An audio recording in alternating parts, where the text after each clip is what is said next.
It's Tuesday, July 9th, 2024. This is Ashton Ellett here with another installment of the Senate Staff Oral History Project, sponsored by the Richard B. Russell Library at the University of Georgia.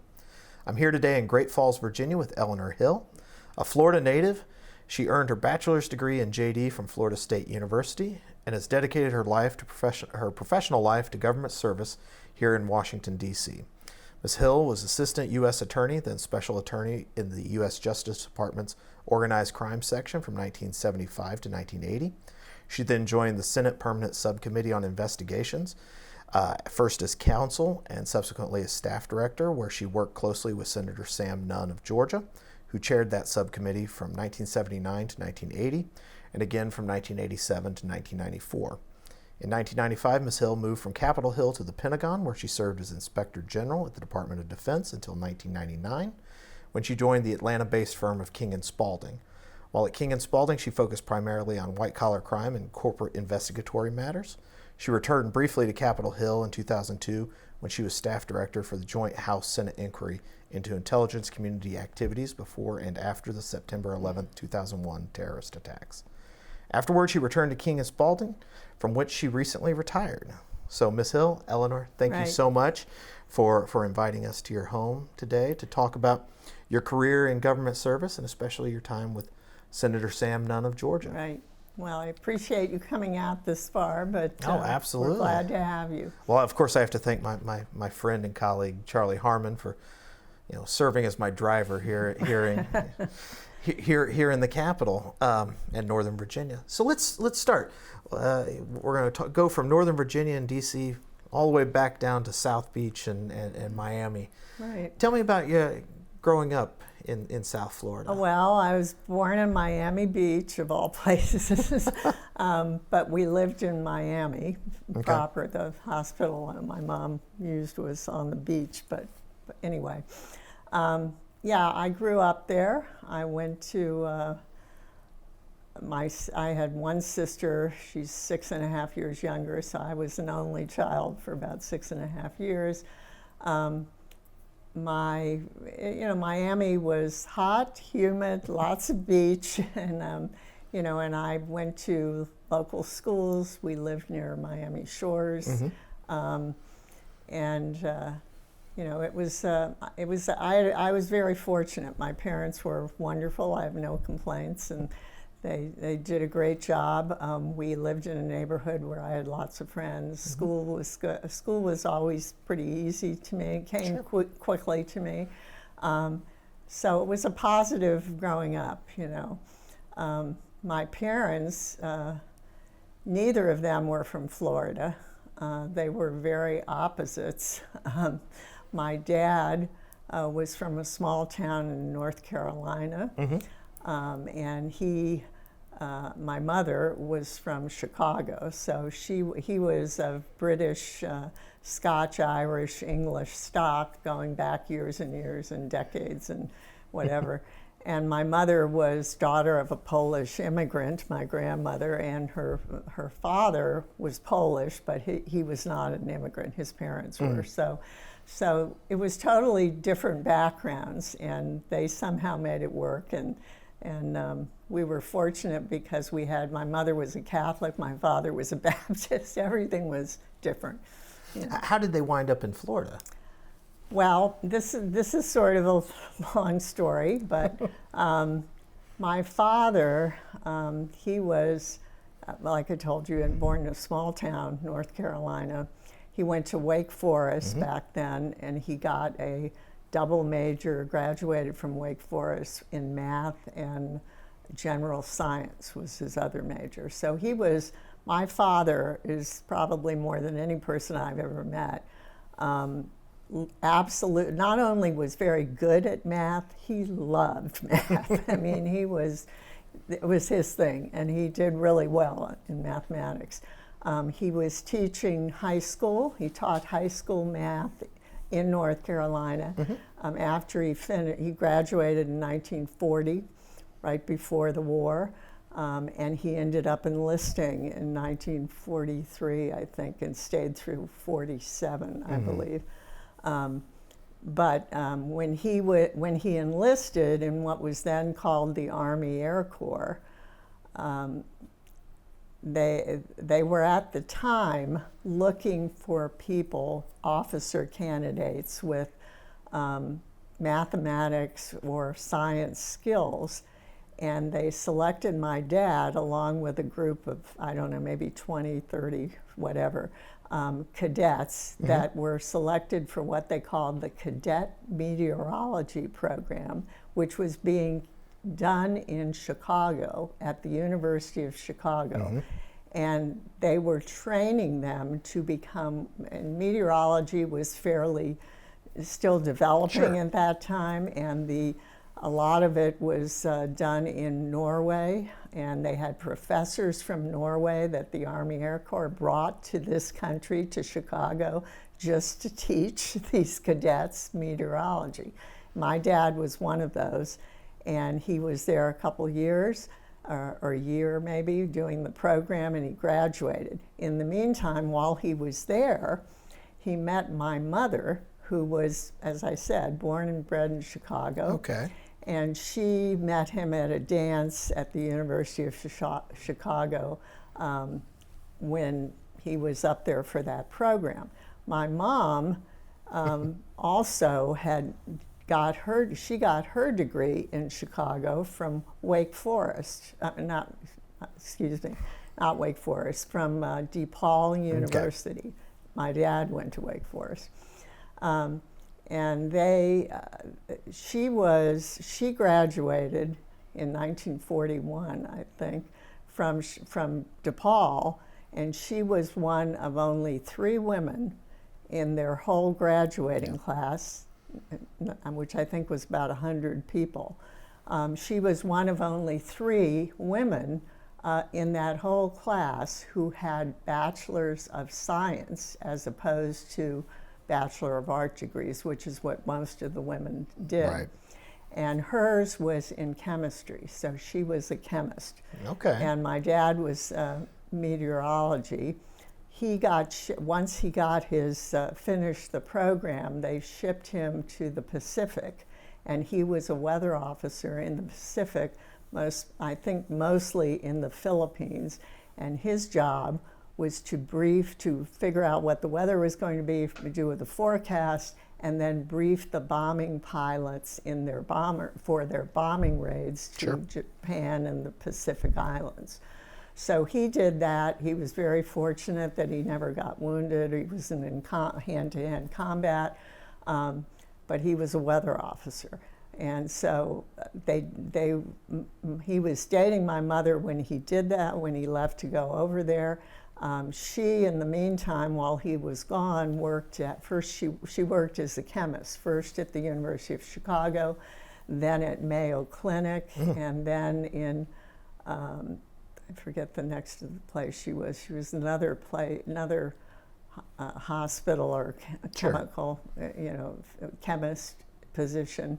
And then after the war, my dad got out, I think in 1947 or so, and maybe before that, but he got out and they got married. And then when they got married, they were still, his home was North Carolina, her home was Chicago, and what happened was one of my Polish grandmother's, my mother's uncle, he was a priest, a Monsignor in Chicago, and he used to go down to play the racetrack in Florida, and he got my father and my mother to agree to drive his car down with him to Miami, and then they could have a vacation in Miami. So they did that, and when they got down there, they decided, well, this is the place we want to be. Okay. And that's how they ended up in Miami. So you grew up, and you mentioned before we started recording, you had a stop off in Tampa, sort of South Florida, but the future I-4 corridor there. Right. And then you worked your way up to Tallahassee to Florida State University. Right. Did you have a sense of, you're the daughter of a chemist and a meteorologist and mathematician, and we're not going to be, spoiler alert, we're not going to be talking too much about those subjects. Right. Did you have a sense of what you wanted to study and the career that you wanted to pursue that early on in your life? Well, my father would have loved it if I'd been a mathematician. I did good in math, but I didn't enjoy it. You didn't love it like he did. I did do well on chemistry. I think I got the chemistry medal in high school, but the same thing. I wasn't good. I didn't want to be a chemist, right. And I should say my parents did really well. My mom had all those jobs, and then when I was born, she stopped working and later went back after my sister was in school and taught in grade school and was a librarian, so she worked later on. My dad did so well, and I didn't tell you where he ended up in Miami. When they moved to Miami, he put in an application for the Weather Bureau down there, and they didn't have any openings, so he was on hold, so he got a job. He was a math instructor at the University of Miami for a while. And then they called him and they hired him at the Weather Service, and he spent 30 years in the Weather Bureau in Miami and the National Hurricane Center. Oh, wow. But his claim to fame down there in meteorology was he was lead forecaster when he left, and he had a lot of different jobs there over the course of 30 years. But one of them, when it came time that they were getting into the computer era, they asked my dad to be the coordinator of the whole transformation of the Miami Weather Bureau and the Hurricane Center to use computers. And so he ran that for several years. And while he got them on computers and everything, he also developed the first programs that used computer technology to forecast weather, whether it's so those hurricane, modeling, the hurricane models we see so much about. Well, he did the original one, and worked on several others, and that was his thing. He was very, as I told you, he's very good at math, and he's very good at computer programming. So he won for that. He was recognized both by the American Meteorological Society with the National Award for Forecasting and by the Department of Commerce with a silver medal from up here, which basically notes that not only was his work used in this country, it was used internationally in weather services. So he did quite well. Well, we certainly owe him a debt of gratitude.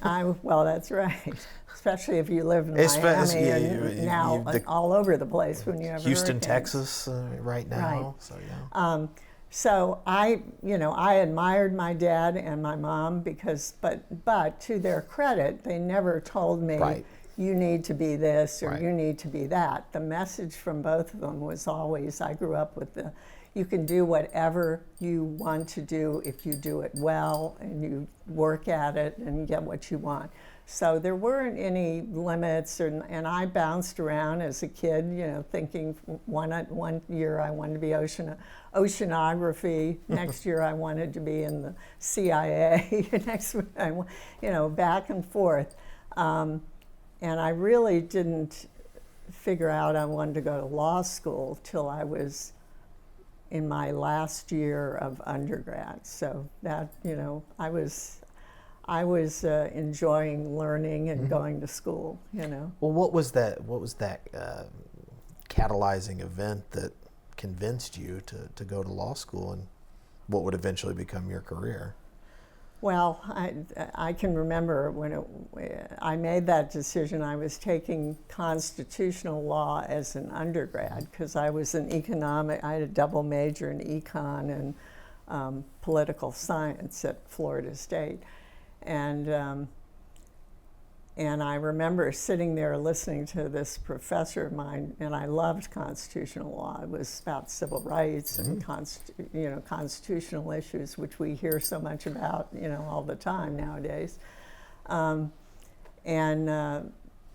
decided and the other thing that happened is I always liked politics. I grew up in a house where we watched the news every night. We talked politics. We didn't always agree. I didn't always agree with my parents, but that's to be expected, I think.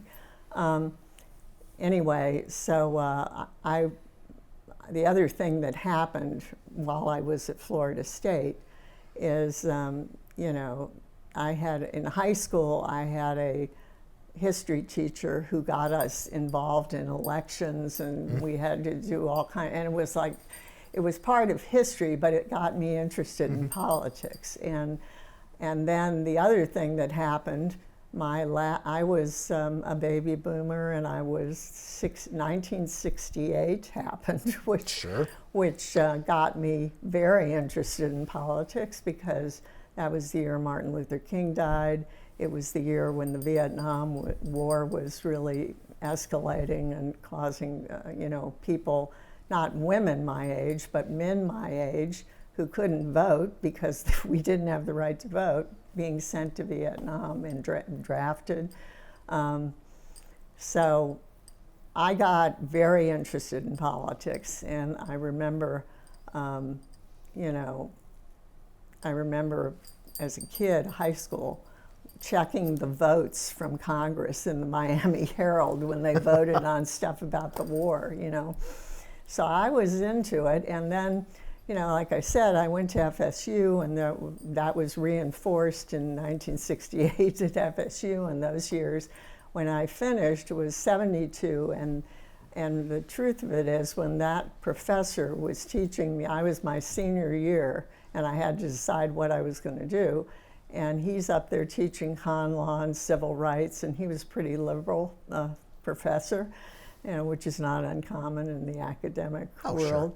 And I remember sitting there and thinking, you know, our generation wants to change the world. You know, every generation wants to change the world.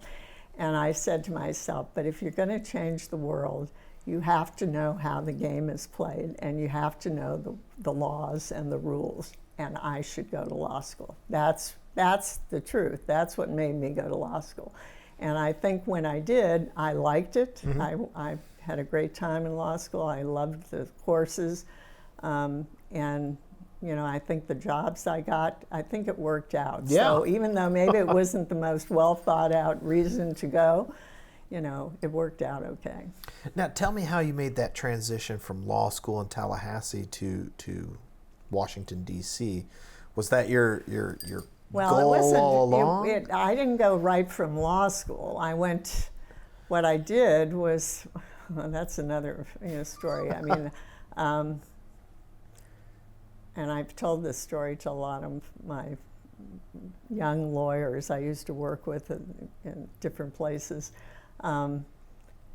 You know, I was enjoying law school so much, I really wasn't focusing on getting a job.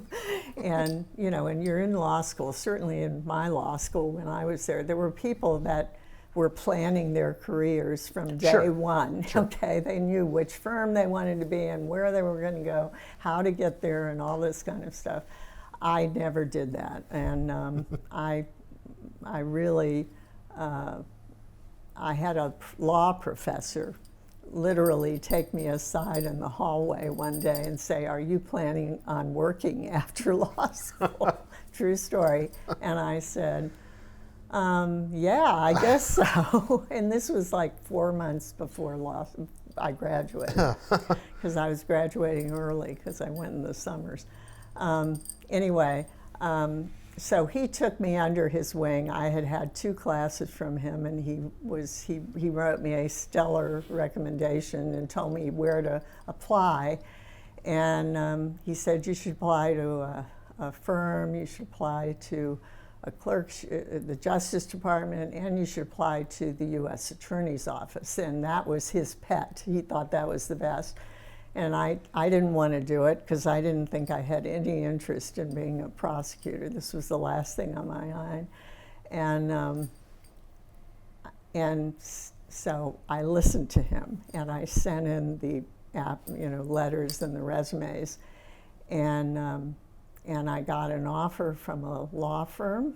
I got an offer from the Justice Department to go to their honors program in Washington, but it would be in immigration, which I didn't want to really do. And then the third one was to be an assistant U.S. attorney in the U.S. Attorney's Office in Tampa. And when I told him those were the choices, he said, you should definitely take the U.S. Attorney office. Best job, teach you to be a trial lawyer. It's a great job. And so I argued with him. I didn't want to do it. I thought I would hate it. So he kept telling me, no, do it. You have to take this job.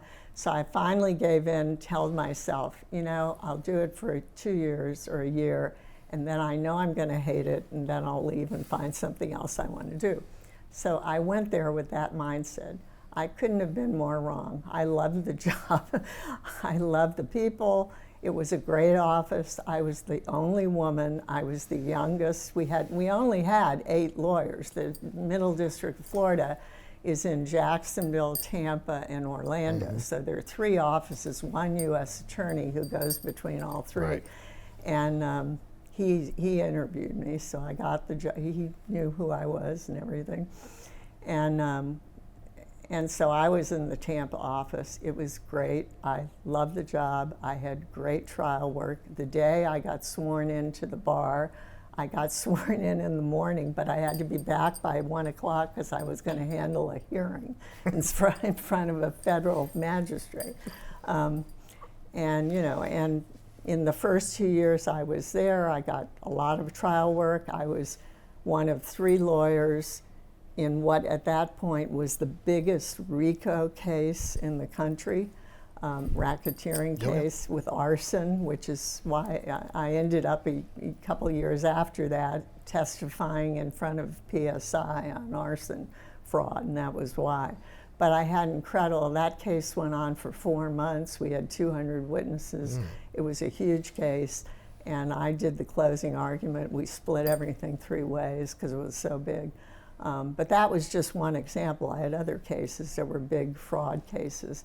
So I did that for about, I guess almost 6 years, 5 years. Oh, wow. Okay. Now the first 2.5 years, I was an assistant U.S. attorney, and then I did that arson case, and then the Justice Department in Washington, the job was still in Tampa, but I became what's called a special attorney for the strike force on organized crime. So you're based in Tampa, but I moved attached down the to... street, but I still worked with the U.S. Attorney's Office. I was still, had my friends and the people I worked for years.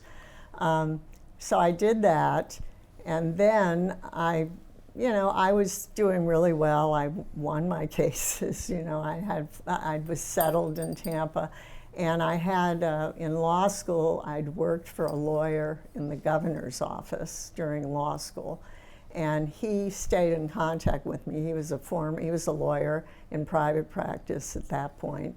He had been an FBI agent when he started his career, so he knew he'd been around, and.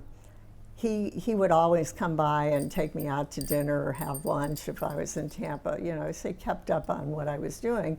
And in 1980, he came through, took me out to dinner, and said, okay, so what are you doing? And I said, well, I'm trying cases. Well, are you learning it? Well, I'm doing pretty well, Well, do you want to stay? What else do you want to do? And I said, I don't know, I'm having a great time.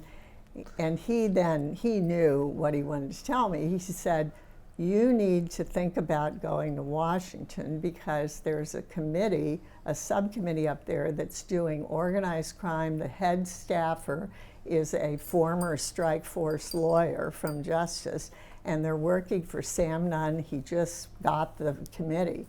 And the only thing I knew about Sam Nunn at that point was when I was at Tallahassee, which is just not that far from southern Georgia, he was running for Senate for the first time, I think in 72. That's right. That's right. And I was in school in 72 at FSU. So I'd be driving along and I'd hear on the car radio the Sam Nunn commercial and stuff. So I knew who he was, but I didn't know much more than that, and that I knew he won the election. He was in Washington. So he says, you should take that job. And I said, well, I don't know. Well, but I always loved D.C. because my parents used to bring us up here when we were kids from North Carolina, for a few days. And I just thought the idea of working in the Senate would be incredible, So, I did what he suggested. I sent in a letter. He wrote me a recommendation. Next thing I knew, I don't know, a month later or whatever, I can't remember, but they wrote me back and they wanted me to come to D.C. for an interview. And so I went up there. I interviewed with Marty Steinberg, who was the former strike force lawyer that was the head of the staff for none on the committee, on the subcommittee, I should say. And then after he interviewed me, he took me over, or no, I think Senator Nunn came to his office and met me and talked to me. And then they hired me. I found out, a couple weeks later, said they would bring me on as an assistant counsel. And that's what happened. And I had one more case to try. I had a public corruption case where one of the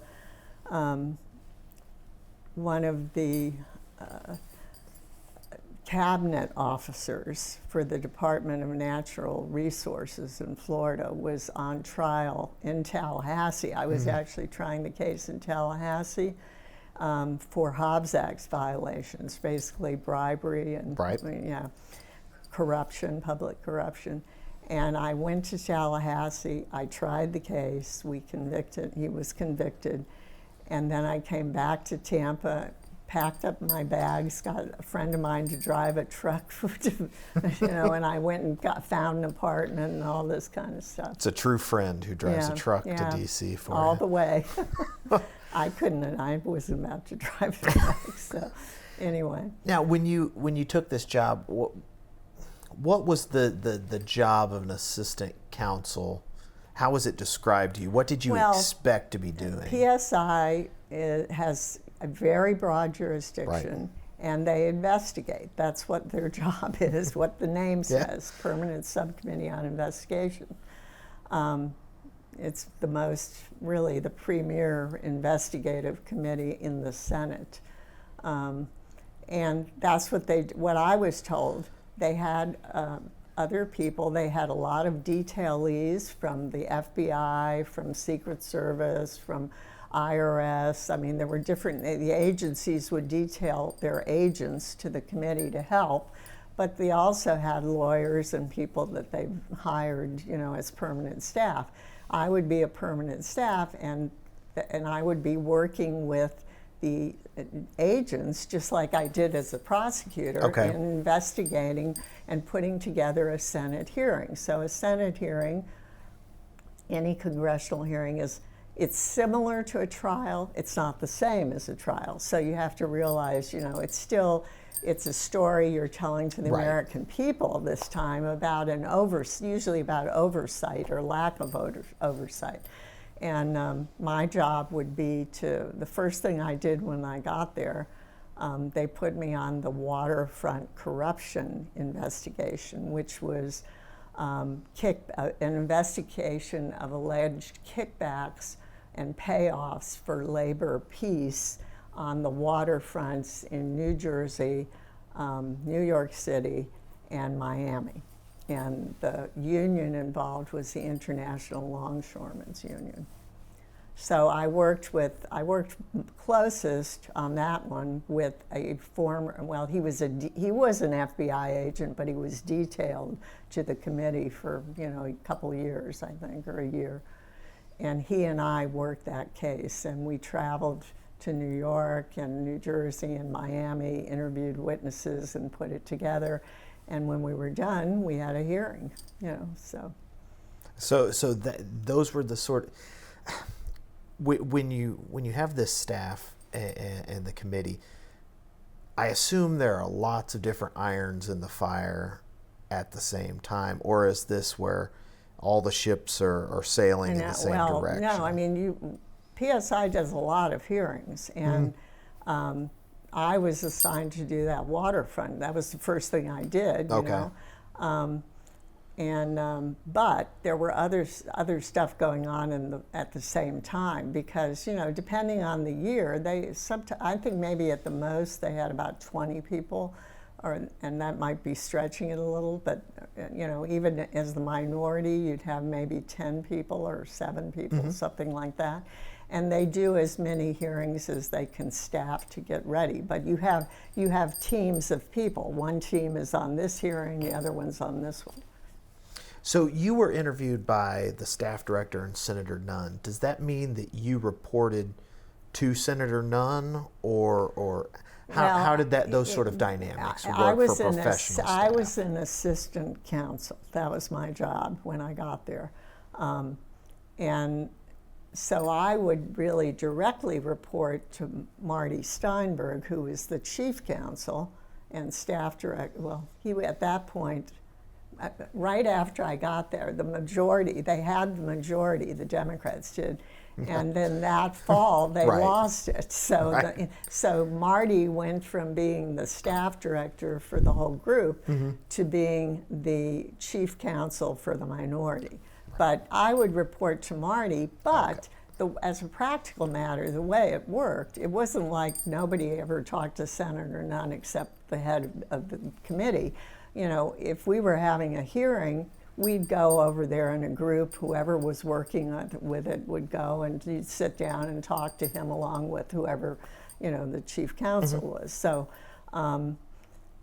so I got to, you know, and then the hearing would come up, and, you know, we'd be advising the senator on what these people are going to say, and what, you know, we do questions for them. It's all, you know, you kind of put together the whole thing. Okay. You know, and I mean, technically you're reporting to Marty or to the chief counsel, but, you know, you're interfacing with Senator Nunn a lot because he wants to hear what people told us and that kind of thing. Well, I think it's fair to say Senator Nunn is best remembered in the Senate for his work on the Armed Services Committee and his dedication to that committee. Right. But what can you tell me about his interest in investigations and the work of the subcommittee? I think he was very interested in what PSI did, because we did so many different things. We did organized crime, emerging organized crime. We did labor racketeering cases. We did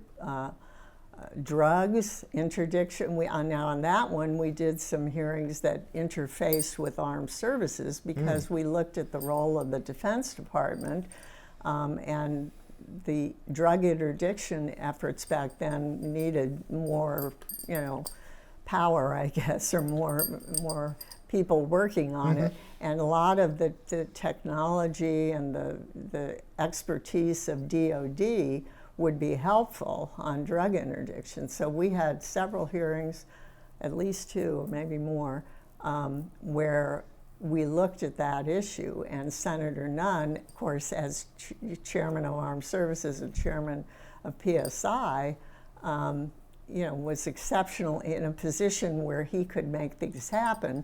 And we actually got, you know, the other thing about PSI is you do the investigations, but with Sam Nunn, many times we did legislation that was based on what we found in those hearings. So that becomes the record of evidence of the need for amending legislation or passing new legislation.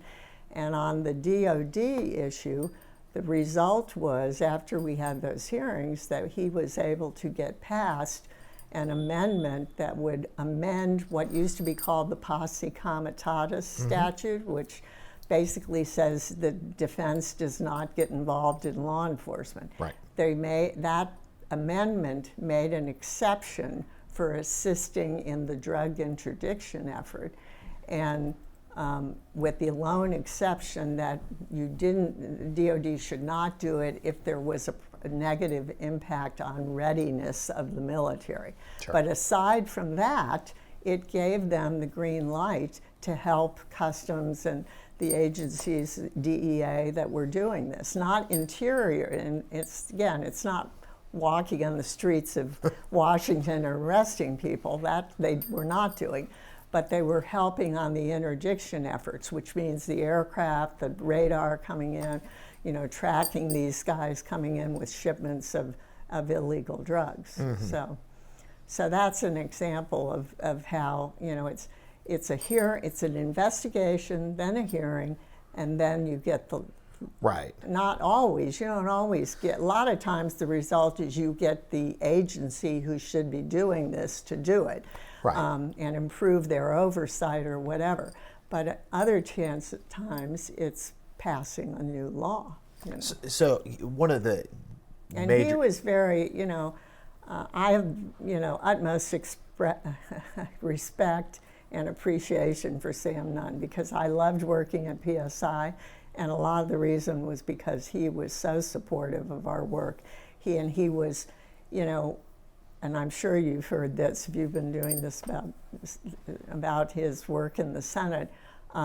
He does his homework, he knows what he's doing, and he's never, you don't see him not knowing the answer or saying something that can't be supported. He's very good at that. He takes things seriously.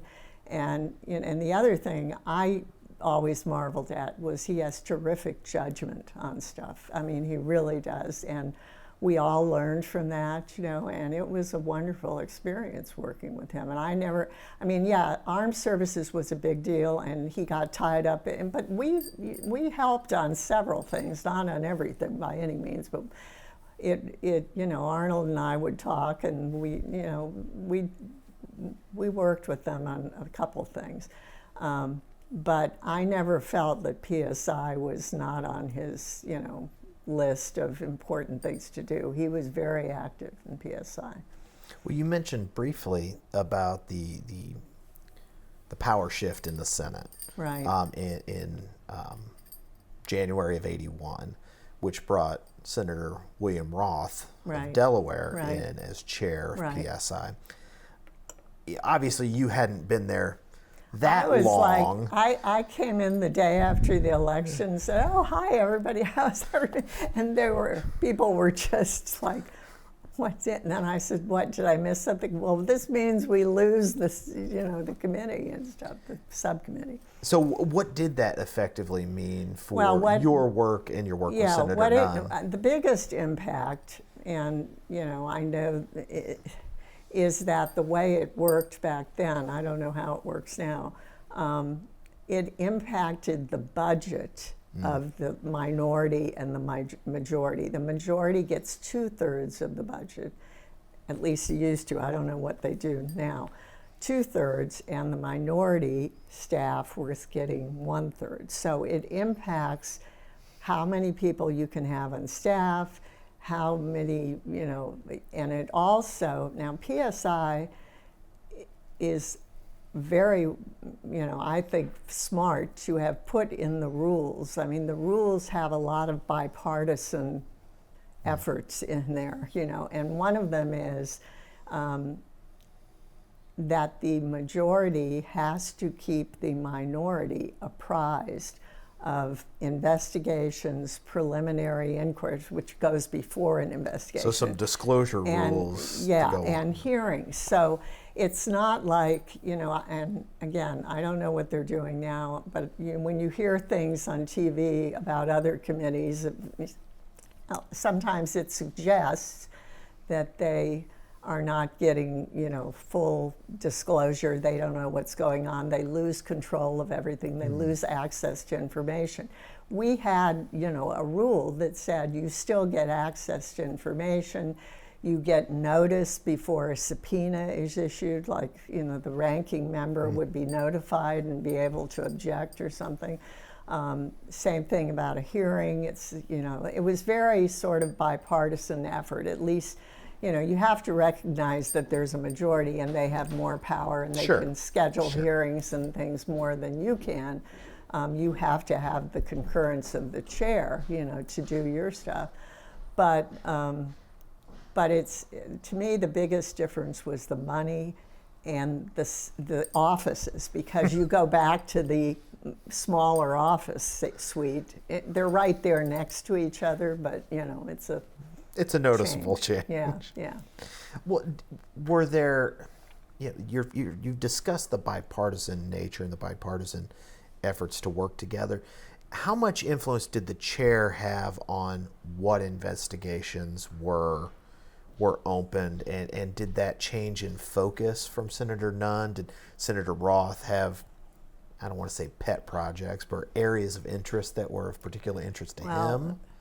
Yeah, first of all, we were very lucky because, one, we had Sam Nunn, who was always interested in trying to work issues out with the other side.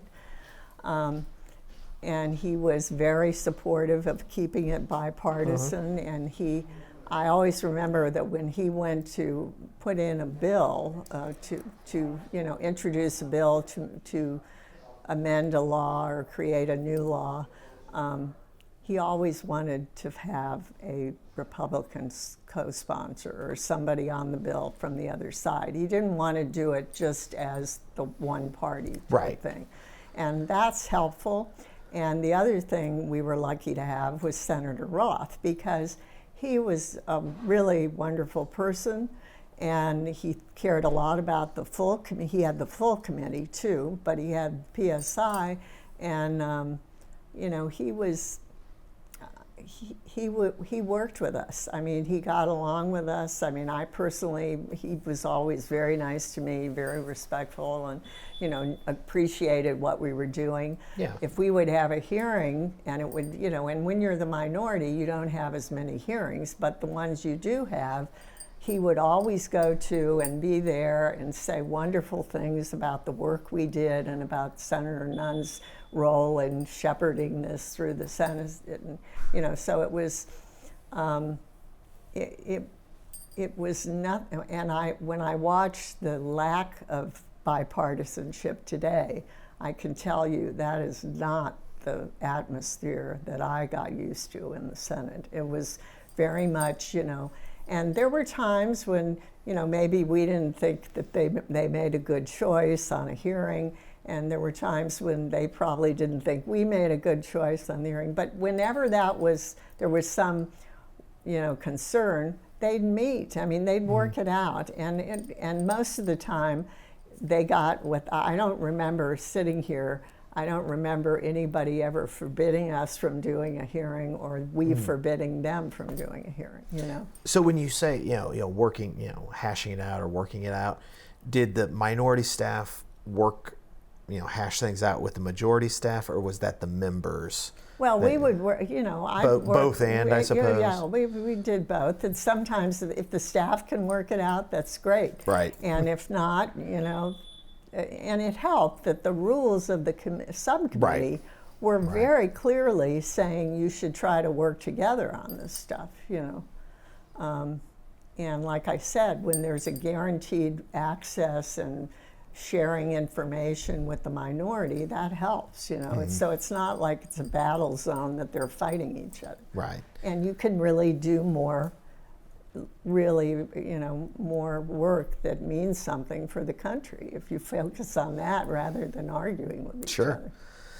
Now, when did you become chief counsel for the minority? I became chief counsel in, I went up there in 80, I think it was 83. What happened was they hired me as an assistant counsel, and then Marty Steinberg, who had been the chief counsel, he decided to go back to Miami and he was from down there, or worked down there, I think. He was in the U.S. Attorney's Office and Strike Force in Miami. He took an offer from, I think it was Holland and Knight, which was a big Florida law firm. And so he was leaving. And when he left, Senator Nunn asked me to fill that job. So I became, I'd only been there a little over a year, so, but I pretty much knew that, I knew what Marty did, and I knew how the system worked by then. So, so that's when I became the chief counsel. We were still a minority, So I stayed as chief counsel to the minority until the Senate switched again, and then I became staff director and chief counsel. So how did your day-to-day change when you went from assistant to chief? I assume that meant a lot more meetings. That's usually what these things... Yeah, and I had staff. We had investigators, so they would come to me. It's kind of like your question before about do you go to Sam Nunn or do you go to Marty, the chief counsel. Yeah. They go to me first. So I was meeting with them. What are you going to do about this? Telling them who's working, and this guy, you two work on this, you work on that, I would read, the other part of this, which I haven't mentioned, is in addition to the hearings and doing investigations, we almost always did a final report, which had recommendations and all that. And we had a guy that did most of those, but then I would edit. It never, at least when I was when I was chief counsel, it always went through me, and that's the way Senator Nunn wanted it too. I mean, but I would edit all that, and and sometimes I hardly edited anything. Other times I did a rewrite. So that was another part of what was the report writing. Now, were you still able to be involved in investigations, or were you more in a more managerial? Well, I was managing.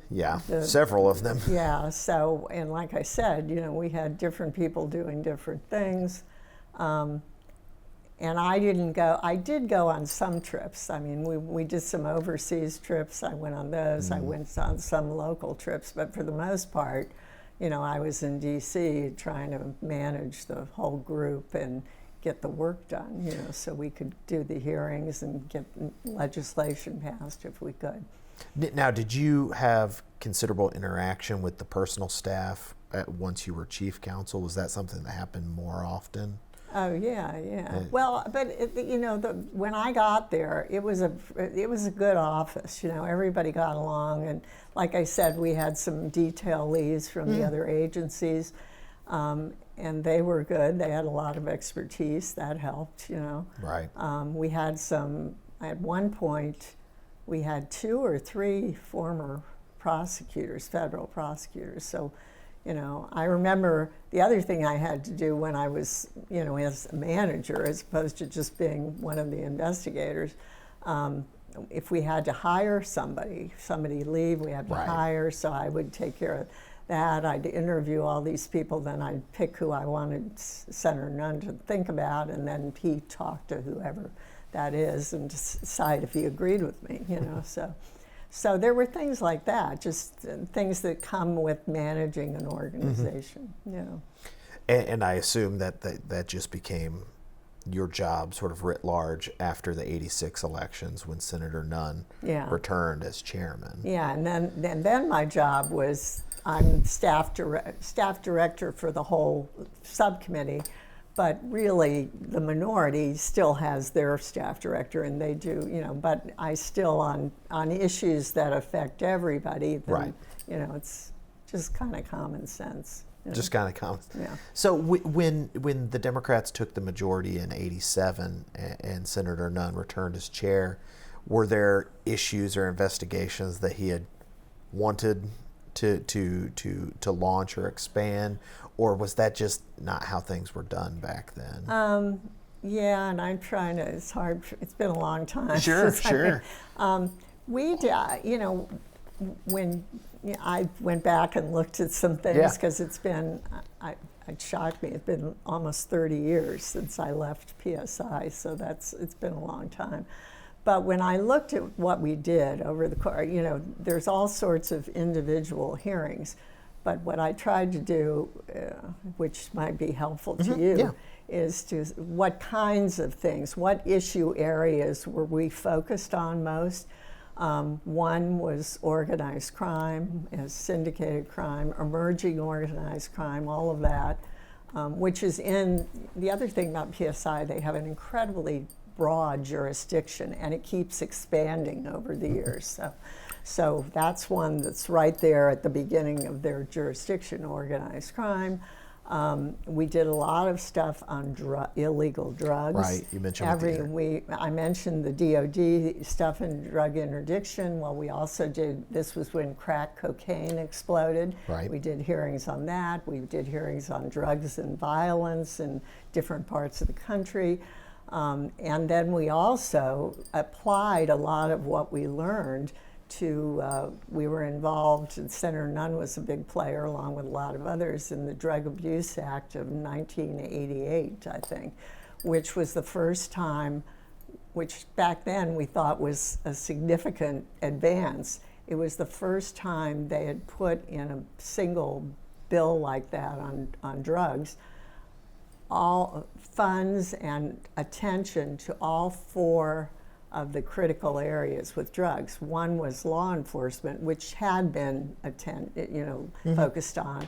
Second one was interdiction, which we talked about, which has been focused on.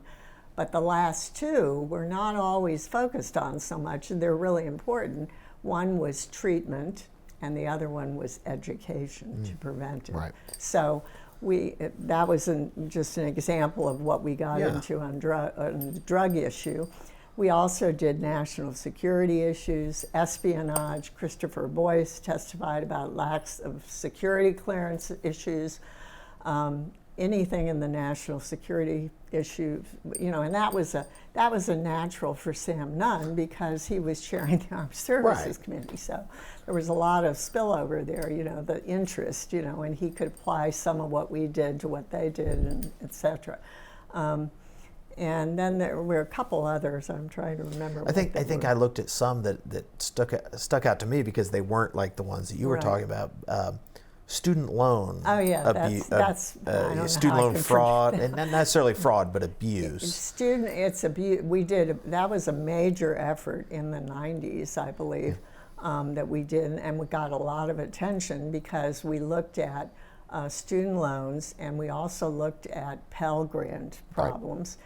And student loans, we looked at proprietary schools, and we found out that, if I remember the figures, proprietary schools were only getting, 22% of the program, but they were defaulting on 44%. That's double of loans that they got, or that came through their schools, put it that way.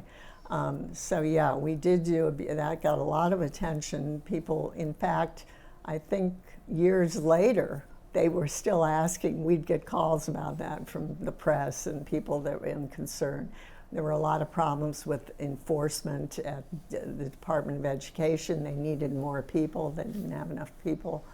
And so we did that. Then we did, another big one was abuse of insurance fraud, insurance fraud, basically. And we did hearings on a number of different insurance companies that were not solvent,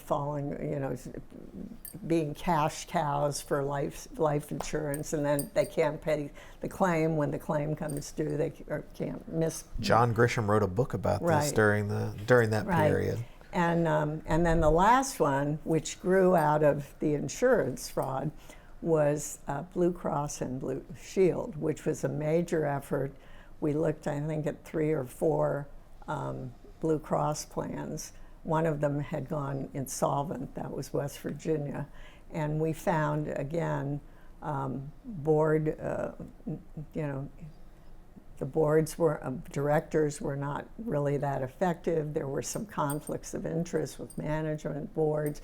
We questioned some of the expenses and those kinds of things. So that was another big area.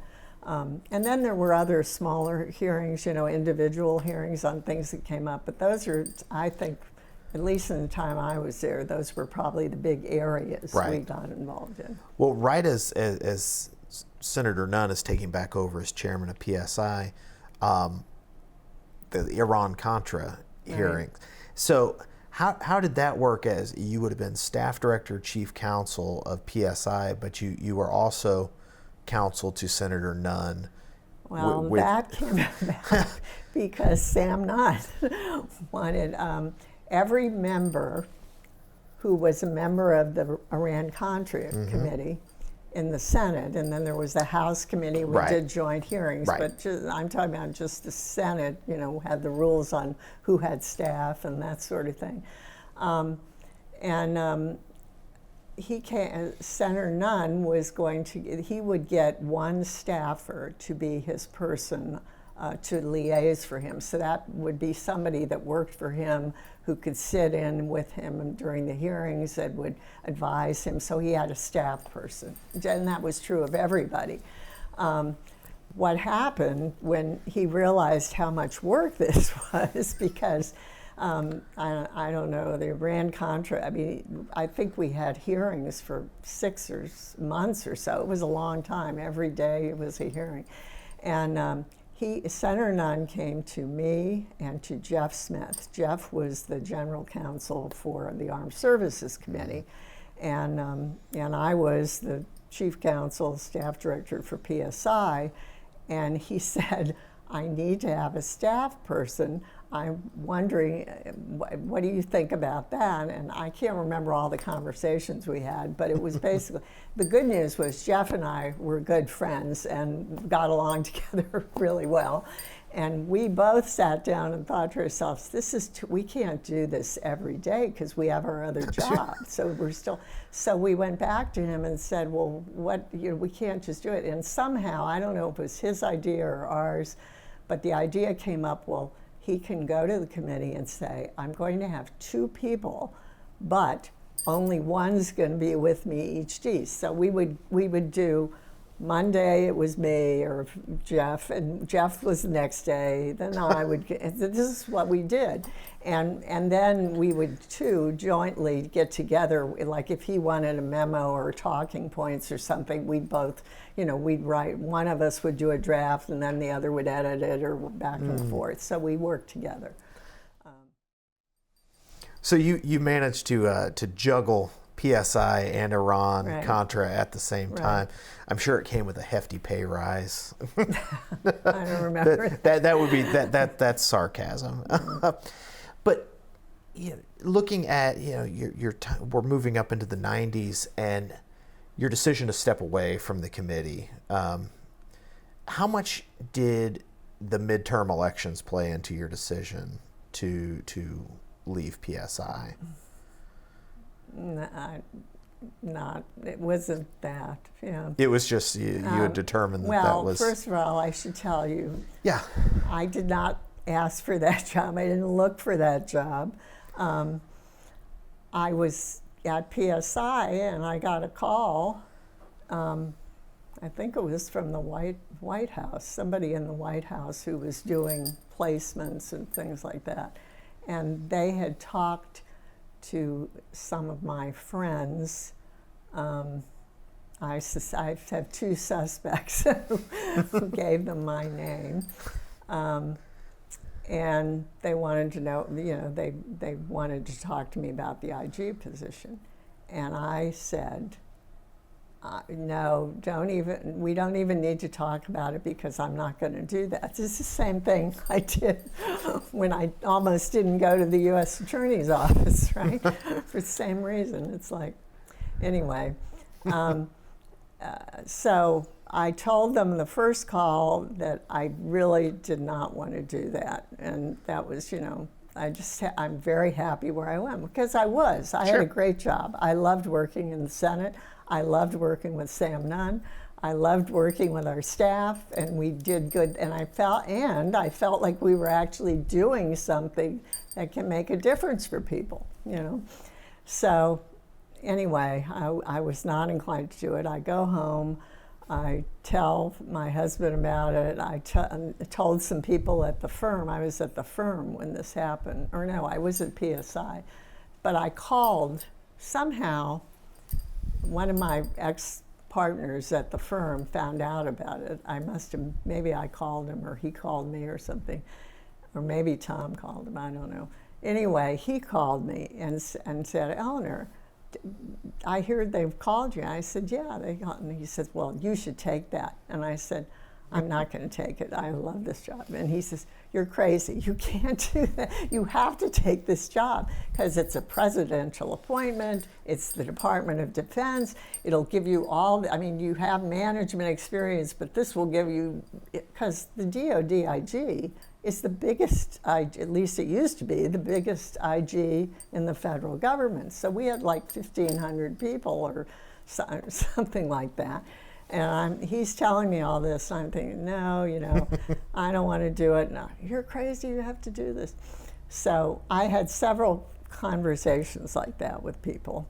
And the other thing, I should say, part of the reason I didn't want to do it was because my life had changed completely when my son was born, and he would have been, this was 1995, 94, he was like 2.5 years old. Okay. And, he changed. The universe changed when he was born. Everything changed. So I was like, I can't do this. They're going to think I should go travel here and go to there, and I don't want to do that. I want to come home and be with my 2-year-old and, this kind of thing. And so I thought about it, and then I think John Deutsch called me, who was the Deputy Secretary of Defense, and they called from his office and said he wanted to meet with me. Okay, so I went over to the Pentagon, and I said to Tom and my other friend who was telling me, you got to do this, I said, well, I'm not going to, if they want me, they're going to know what they're getting. I'm not going to be going all over the place because I have a small child at home, and that's the priority. And my friend Steve, who's the ex-partner, he was like, are you lost your mind? Why would you say that to them? Don't tell them that. And I said, sounds like your agent. It's true, And so anyway, I went over and I met with John Deutsch, who was very nice, said they would really want me to be the IG, that I had a terrific reputation, et cetera, et cetera. And then I sat there and I said, well, I've thought about it and I'm willing to do it, but you have to know that if I do this, I have this child that means the world to me, and I'm not going off on some worldwide tour of defense agencies or whatever. I can still do the job, and I think we have 1,500 people that can do that, but I'm not going to do that. And I know that may be a problem, and if it is, that's fine. I appreciate, it's been an honor that you called me, and he looked at me and he said, that's perfectly fine. We agree to that. And I was like, and then I thought, uh-oh, now I might really have to do this. And anyway, so that's how I got that job. And then I had to get confirmed, but that was pretty simple. They knew me, it was the Armed Services Committee. And not only Senator Nunn, but Senator Warner knew me, and the other members and their staffs knew me, so it wasn't a difficult confirmation, How had your previous work, first at the DOJ and then with PSI, how did that prepare you for the Inspector General's office? Well, I had some experience with DOD because we did those hearings about DOD and the drug interdiction, and I had generals and people in my office, talking about that. And I'd worked with the congressional liaison from the Pentagon before, so it wasn't like I didn't know it at all. The IG basically is an oversight mechanism, and Congress set them up to keep Congress informed, but also to work to try to eliminate waste, fraud, and abuse, and oversee, investigate. What I didn't know, but it was relevant to your question because I had a lot of investigative experience. I've been doing that since I was an assistant U.S. attorney, and the IG at the Defense Department is the designated official for setting investigative policy for the Department of Defense, including oversight every one of the armed forces has their own IG. Right. The DoD IG oversees that and is up in the chain, up the chain from them, and and they also have each of the services, the Navy, NCIS, you've heard of NCIS. I'm familiar, yeah. On TV. NCIS, in the Army, and that's Navy Investigative Service, Criminal Investigative Service. And the Army has the same thing, they call theirs OCID, I think. And Air Force has it too, Office of Special Investigations. So they do criminal investigations regarding their service that has some tie to the Navy or the Air Force or whatever. But the IG for DoD, I would also be the designated oversight. Now, not only do I have oversight over all the parts of DoD, contracting, supply, ready, whatever they're doing, we have oversight. And then we have oversight of the ones that are doing investigations below us, like the Navy and the criminal, So I would have to have meetings every few months, and we'd oversee and we'd decide, are we going to audit this or not, and what if the other guys are auditing it, So it was a little bit different, but it wasn't that. I mean, the investigative part was not different. I'd done criminal, all kinds of criminal cases that had fraud and procurement fraud and that sort of thing. So it wasn't, wasn't a big.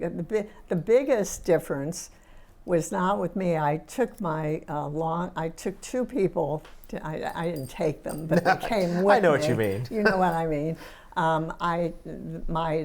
The chief investigator, who I'd promoted to chief investigator at PSI, was a guy named Dave Buckley. He came with me as my executive assistant. I got one executive assistant, and my secretary, gatekeeper, Cindy Patton, who had been with me for years at PSI, and she came with me.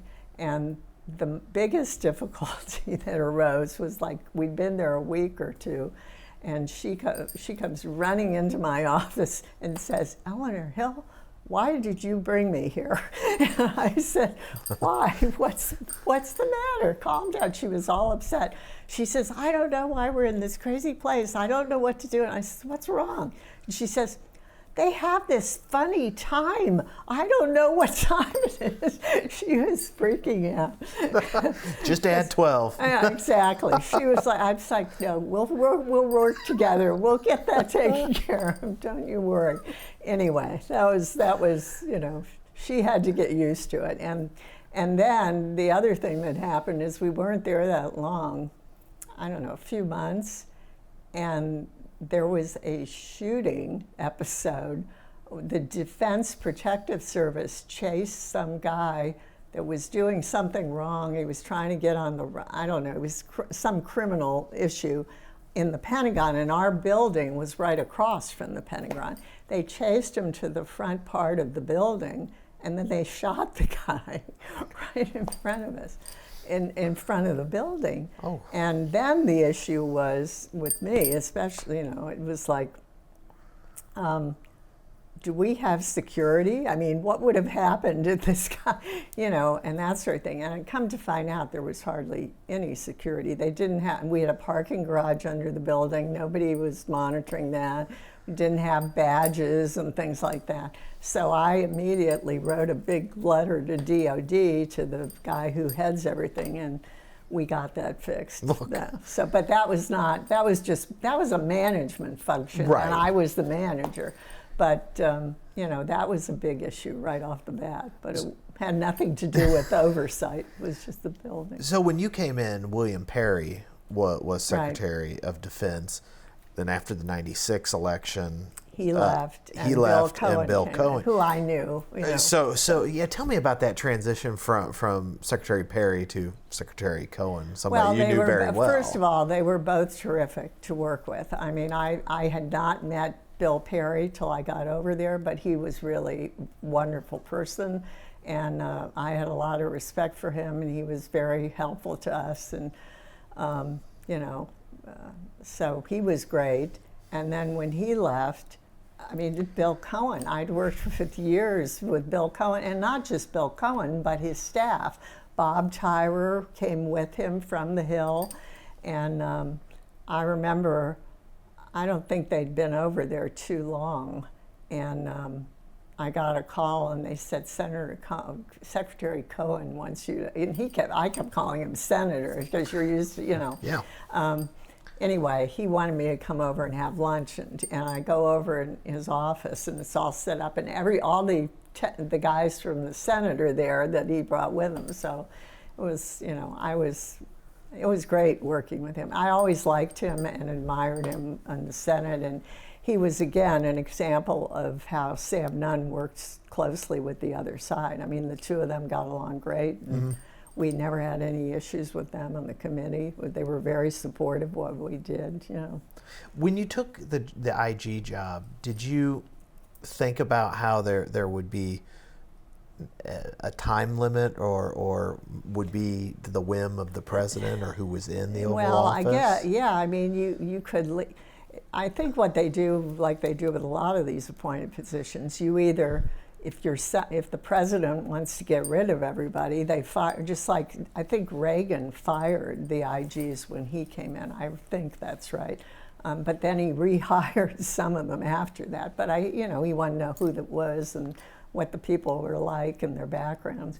But I never thought of. But in some ways, it amazes me. I got these jobs because I never really focused on job hunting, which is, sure. I'm not recommending that, but that's what I did. So I just went over there, and I knew I'd do this for a few years and whatever, and I did it for I think after about 2 or 3 years, it's probably 3.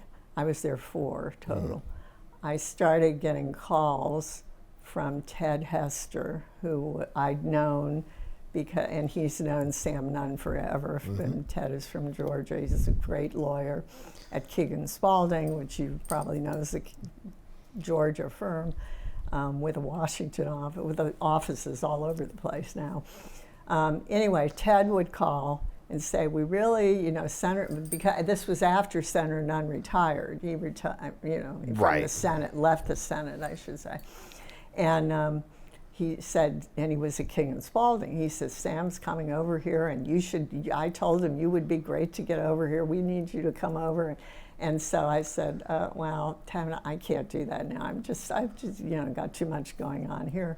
Then Senator Nunn would call, so this went on, not every day or anything, but I got some calls from them over the course of a year and a half or whatever. They clearly, if I wanted to come over, and I'd never done private practice before, and I wasn't sure I was going to like. I mean, I loved working with the two of them because they were really great to work with, but I didn't know if I would enjoy private practice because, to me, working in government is you feel like you're doing something that's making a difference for people. Hopefully, not always, but hopefully, and law firms are businesses, and they're doing it to make money, which is nice, but I didn't know if I would like it, so I kind of hesitated, and I kept asking, and then I ended up trying it. So. And apparently you ended up liking it. Well enough, anyway. It amazes me. I was there as long as I never thought about that either. I mean, just kept, we were getting clients and stuff. So sometimes it's hard to leave sometime when you have clients because you're leaving midstream, What was the nature of your work at King and Spalding?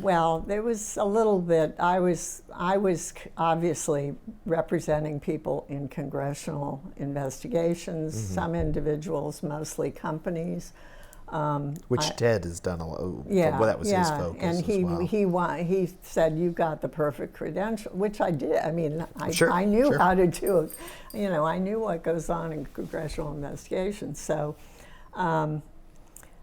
So I did that. I also represented a few people, military people, in some IG investigations because I knew the IG world too.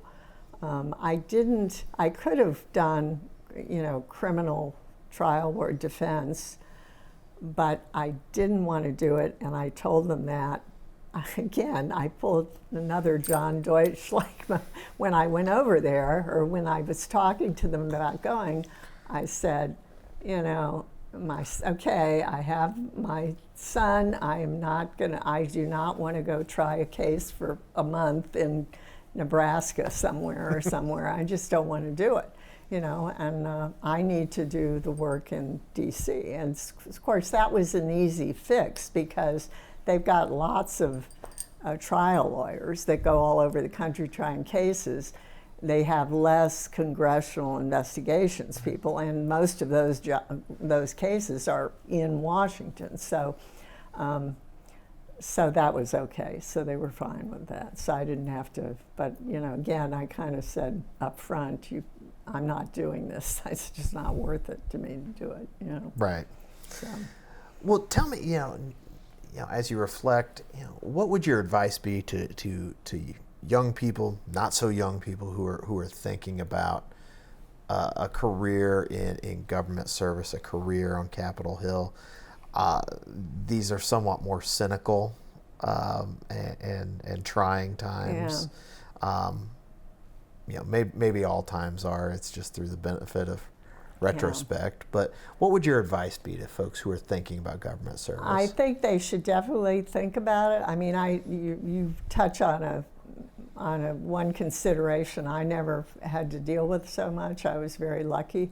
But things were different back then. I mean, there was a lot more bipartisanship, at least in my view. And that makes it easier to work up there. And, if you can get by that issue, it's a wonderful place to work. It's exciting. It changes your perspective on how things happen in Washington and how you really get to see how government works. I mean, for me, it was perfect. I mean, I never would have known that, but I didn't really purposely set out to do that. But I kind of stumbled into it, and it worked out. And I look back at it and think it's really amazing I was able to do all this, and how lucky could I be? I really lucked out, because I had some great people I worked with, some great jobs, things where we actually accomplished things. And you haven't mentioned the 9/11. The 9/11 one was beyond anything I'd really considered before, and it was pretty amazing. And that was another one that I just fell into. So, well, you say you fell into it, but what were the circumstances around it? Because I think folks are familiar with the higher profile 9/11 Commission with Tom Kane Sr. and Lee Hamilton. Right. What was the nature of your joint? Well, we were work? before them because the White House didn't want to do a commission. That's right. That's right. And the families, we dealt with the families of many of the victims, some more than others. Some were very active, and came up and talked to us and stuff. And so I think the families wanted a commission early on, but they couldn't get one. And the Congress decided, the House and Senate Intelligence Committees decided they would come together for the first time, so it would be the two committees joining together to investigate the activities of the intelligence community and what they could have known or didn't know, and why they didn't know, and why did this happen in terms of the intelligence community. The intel committees don't have jurisdiction over, visas or travel or emergency response or local working with, all of those other issues that also pertain to 9/11. So we were limited to intelligence, and that was our focus. But at the time we did it, there was no indication there was going to be a commission. And so we went ahead. It took us a year and a half, and had those public hearings. And of course, when we had our hearings, and you could go back and read the press reports, I mean, people were amazed at the stuff we found, because we looked through all the pre-9/11 intelligence, our teams did, and found some missteps, found problems, things that could have been done differently. There was no one piece of evidence that gave them the time, the hour, the place, that kind of thing. But there was lots of evidence saying that there was going to be an attack, and there was evidence about airplanes used as weapons. There was all kinds of stuff, and there were people in this country that the CIA knew about, but they didn't tell the FBI, who does the, till the last minute, and then it was too late. It was two hijackers, so there were a lot of things. And so what happened after we did those hearings, and again, stuck to the intel issues, and we got a lot of, it was a huge story. People were fascinated. We released, it took us 7 months to get the report declassified, because when we released it in in December, I think, now I don't even remember when we released it, 2003, maybe September, anyway. It was released in the summer after we got it declassified, okay? We still marked what was classified so that the American public had some idea of how much. We got most of it declassified, but there's a lot in there that wasn't. And some of that was 8 years later in Obama. He declassified some of the stuff they hadn't done. But anyway, we got a lot of attention. People were concerned. The families were very appreciative of what we did. And then, because there was such an uproar about all the issues we found in the intelligence community, the White House changed their mind and decided they would support a commission. And the job of the commission, and they came over and talked to us. In fact, they all wanted me to be the staff director, and I turned them down. That's the one job they finally didn't talk you into. I wasn't going to leave. I felt like I couldn't. That was like, when they announced the commission was like, and I was still working to get the report declassified, so I wasn't going to leave. I see. In the middle of it. And I needed to get back to the firm. I was going back there, and I didn't want to wait any longer. Anyway, but what happened was they were told to look at everything we didn't look at, including like the, all the stuff about, I lost my train of thought, because I heard the phone ring. Anyway, so they could look at visas, they could look at emergency response, they could look at anything, and if they thought we missed something, they could do it on the intel, but they weren't supposed to repeat the same stuff we did. And so that's why you have the commission, and their report came out, I don't know, probably a year later or something. Didn't really refute anything we found, but it added to the record on all these other issues that we hadn't looked at. Right. So that's kind of how that happened. But that was, the 9/11 thing, and I think it was because of the time and the importance to it was a different time, and it was a different aura about what you're looking for, and the country was under a real threat. It was dangerous times, but I think all of that made it so intense, and it was pretty amazing. I can't I loved PSI, but the 9/11 thing was probably the most intense thing I ever worked on. But it was worth it, every minute of it. Well, you've certainly worn many hats throughout your career. And is there anything you want to, record for posterity before we wrap up? I don't think so. I mean, I just echo again on Sam Nunn. He was, this is one thing I could add. Sure. I told you he's got great judgment, and I have the utmost respect for him. And I enjoyed working with him too. I mean, he's just really a good person, a great guy to work with. But about the subcommittee, what I learned a lot from him. I'd learned how to try a case before I got there, but I also learned a lot watching him. One part is the bipartisanship, but the other thing about it, he emphasized, and we didn't talk about this, but that subcommittee is the ancestor of that subcommittee. It's the same subcommittee was the McCarthy Committee, Joe McCarthy. And Robert Kennedy was the chief counsel back then, back when McClellan ran the committee. Right, the so McClellan it Committee. A storied history. And because of all the issues during the McCarthy hearings, one of the things that since the day I really talked to him, Senator Nunn, taught me that if we're going to say something about people and allege things, we need to be really sure we're accurate, which to me means we had to have two sources for what we would say. We're not just going to put something out there because we think it looks good or we would like it to be the confirms truth.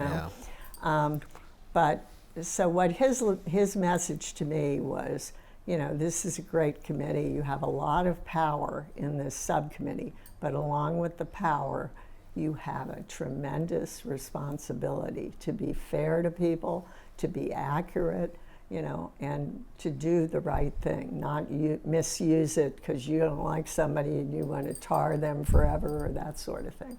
So, I mean, I think that's the most important thing he taught me. I mean, I think I had a feeling that I had been a prosecutor, and I was tried to be really fair when I was a prosecutor too. But I remember that was important to him too. And he's right, because today I see a lot of congressional investigations. Some of them are good. Some of them I don't think a whole lot about, And I don't think you should put out stuff that ruins people's reputation without really checking it out before you do that. I think that is excellent advice, and hopefully those listening and some who aren't will take that to heart. Eleanor Hill, thank you so much for participating in the Senate Staff Oral History interview brought to you by the Richard B. Russell Library at the University of Georgia. Thank you so much. Thank you. Appreciate it.